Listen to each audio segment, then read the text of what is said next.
গত সপ্তাহে আমাদের এটা আলোচনা হয়েছিল যে কোন কোন পশু দ্বারা আমরা কুরবানি দিতে পারবো। তো আমি আপনাদেরকে বলছিলাম যে 6 ধরনের পশু দ্বারা কুরবানি দেওয়া যাবে। পশুগুলো হতে হবে গৃহপালিত, বন্য পশু হলে হবে না। তাহলে কোন 6 ধরনের পশু? উট, গরু, মহিষ, দুম্বা, ভেড়া, ছাগল। উট, গরু, মহিষ, দুম্বা, ভেড়া, ছাগল, এই 6টা পশু দ্বারা কুরবানি দেওয়া যাবে।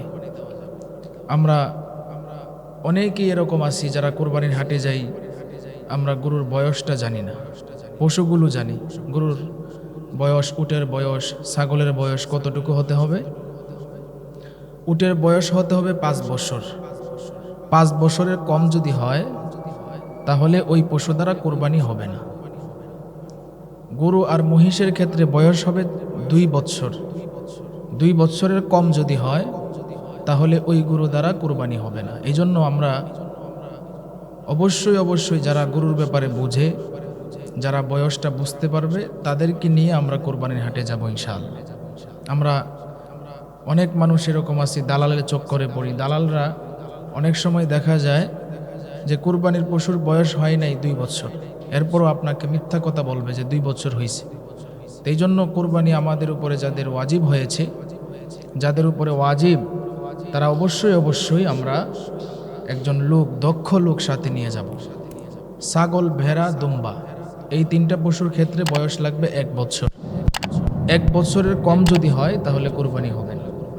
কিন্তু দুম্বা এবং ভেড়ার ক্ষেত্রে যদি 6 মাসের দুম্বা ভেড়াটা 1 বছরের দুম্বা ভেড়ার মতো দেখা যায়, হৃষ্টপুষ্ট, একটু তাজা, মোটা, তাহলে দুম্বা ভেড়ার ক্ষেত্রে 1 বছর না হইলেও হবে, কম হইলে কোনো সমস্যা নেই। কিন্তু ছাগলের ক্ষেত্রে 1 বছরের কম হইলে হবে না। এই জন্য খুব সাবধানতার সাথে আমরা পশুগুলো কিনবো ইনশাআল্লাহ। আমরা অনেকেই পশুর হাটে যাই, কিন্তু আরেকটা ভুল আমরা করি, সেটা হচ্ছে নামাজের সময় যখন হয় আমরা নামাজটা ঠিক মতো পড়ি না। এটা কিন্তু ভুল। কুরবানি করা ওয়াজিব, কিন্তু নামাজ পড়া ফরজ। অবশ্যই আমাদেরকে নামাজটা পড়তে হবে, যেন আমরা নাপাক না হয়ে যাই, এদিকে খেয়াল রাখতে হবে।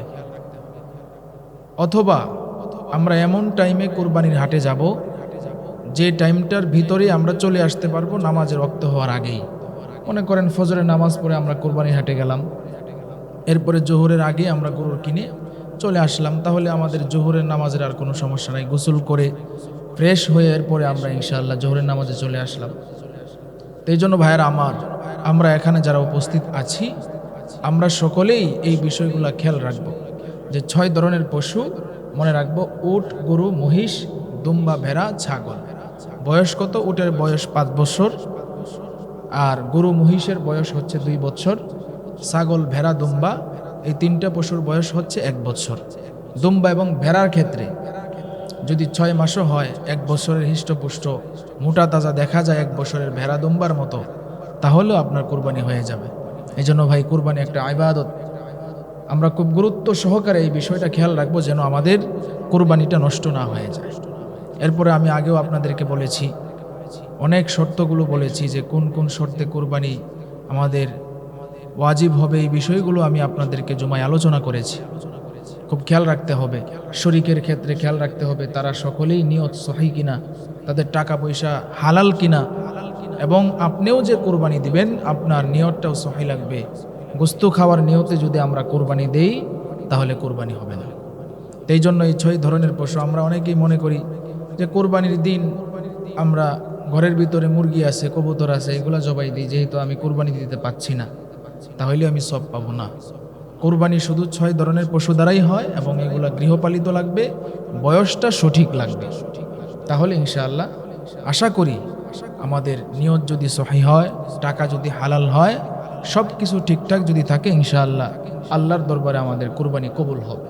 বেশি বেশি আল্লাহর কাছে কান্নাকাটি করবেন, আল্লাহ আল্লাহ তুমি আমার কুরবানিটা কবুল করো।